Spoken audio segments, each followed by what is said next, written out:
દેશમાં petroleum, natural gas અને petroleum products લોકોને સમાન રીતે મળી રહે એ માટે થઈને સરકારે એસેન્શિયલ કોમોડિટીઝ એક્ટ લાગુ કરી દીધો છે. મુંબઈની 20% જેટલી હોટેલ્સ અને રેસ્ટોરન્ટ્સ ગેસની અછતના કારણે બંધ થવાના અહેવાલ છે. બીજી તરફ બેંગાલુરુ અને ચેન્નઈમાં પણ આવી સ્થિતિ છે અને દેશના ઘણા બધા રાજ્યોમાં કમર્શિયલ ગેસ સિલિન્ડરને લઈને તકલીફો ઊભી થઈ રહી છે. કમર્શિયલ ગેસ સિલિન્ડર બુક કરવાનો સમયગાળો સરકારે વધારીને 25 દિવસનો કરી દીધો છે. એટલે કે તમે અગાઉ જે ગેસ સિલિન્ડર બુક કરાવ્યો હતો એના 25 દિવસ પછી જ તમને નવો ગેસ મળી શકશે. આ આખી ચિંતાજનક સ્થિતિ પાછળનું કારણ છે ઈરાન, ઇઝરાયલ, અમેરિકા વચ્ચેની વોર, જેની અસરો દુનિયા આખી ભોગવી રહી છે.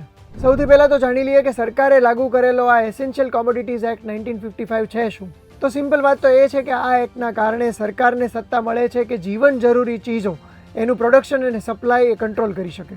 એ લાગુ થવાના કારણે પેટ્રોલ, ડીઝલ કે ગેસનો જથ્થો હવે કોઈ અટકાવી શકશે નહીં અને સરકાર નક્કી કરશે કે ક્યાં અને કેટલા પ્રમાણમાં જશે. દેશના દરેક વિસ્તાર અને નાગરિકને સમાન પ્રમાણમાં ઈંધણ મળી રહે એ માટે થઈને આ લાગુ કરાયો છે અને આશા છે કે આ એક્ટના કારણે સંગ્રહખોરી ઓછી થશે અને ભાવ વધારો અટકશે. સરકારની જાહેરાત પ્રમાણે સૌથી વધારે પ્રાથમિકતા આપવામાં આવશે ઘરેલું પીએનજી ગેસને. આ સિવાય પરિવહન એટલે કે ટ્રાન્સપોર્ટ માટેનું જે સીએનજી છે અને એલપીજીનું જે ઉત્પાદન છે એને પણ પ્રાથમિકતા અપાશે.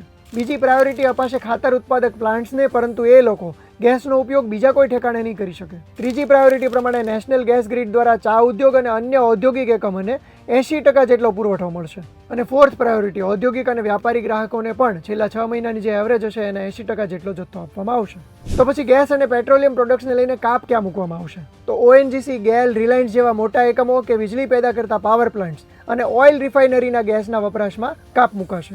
જે પ્લાન્ટ્સને ગેસ મળી રહ્યો છે એ કોઈ થર્ડ પાર્ટીને પોતાનો ગેસ વેચી શકશે નહીં, આપી શકશે નહીં. મિત્રો, તમે ગુજરાત સમાચારનો આ વિડીયો જોયો હશે તો તમને ખ્યાલ જ હશે કે સ્ટ્રેટ ઓફ હોર્મુઝ બંધ થવાના કારણે અને મિડલ ઇસ્ટની આ આખી સ્થિતિના કારણે ગેસ અને પેટ્રોલિયમ પ્રોડક્ટ્સ ઉપર પહેલેથી સંકટ હતું. ભારતમાં પણ એની અસર દેખાવાની શરૂ થઈ અને એના કારણે ઘણા લોકો સંગ્રહખોરી તરફ પણ વળી ગયા હતા. કેટલાક શહેરોમાં ગેસ સિલિન્ડર્સ માટે લાંબી લાઈનો પણ જોવા મળી રહી છે.